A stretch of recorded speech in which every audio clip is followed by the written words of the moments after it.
দুনিয়াটা তিতা তিতা আমি শুধু মিষ্টি।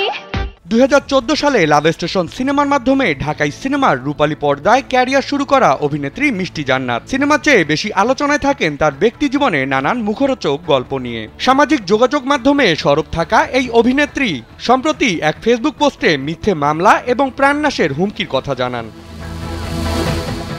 আতঙ্কের মুখে দেওয়া সেই স্ট্যাটাসে মিষ্টি লিখেছেন, গতকাল থেকে বিভিন্ন নম্বর থেকে আমাকে মেসেজ করে কল দিয়ে চাঁদা চাওয়া হচ্ছে, মেরে ফেলার হুমকিও দেওয়া হচ্ছে, আর ব্লক করে দিলে অন্য নম্বর থেকে মিথ্যে মামলার হুমকি দেওয়া হচ্ছে।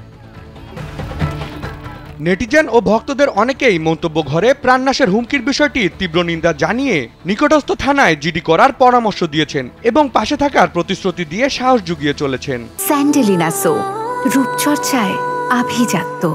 সুপরামর্শ এবং ভালোবাসায় সিক্ত হওয়ার এক পর্যায়ে ভক্ত ও অনুরাগীদের ধন্যবাদ জানিয়েছেন সুন্দরী এই অভিনেত্রী। সময়ের ব্যস্ততম এই অভিনেত্রী বর্তমানে বড় পর্দার পাশাপাশি ওটিটি প্ল্যাটফর্মেও কাজ করছেন। জানা যায় সাইকো নামের একটি নারীকেন্দ্রিক ওয়েব সিরিজে সাইকো কিলার হিসেবে প্রধান চরিত্রে দেখা যাবে তাকে। মিষ্টির দাবি, সাসপেন্স ও থ্রিলে ভরপুর এই সিরিজটিতে দর্শকরা তাকে নতুন রূপে আবিষ্কার করবে এবং সিরিজটি সকলের ভালো লাগবে। বিনোদন ডেস্ক, কালবেলা।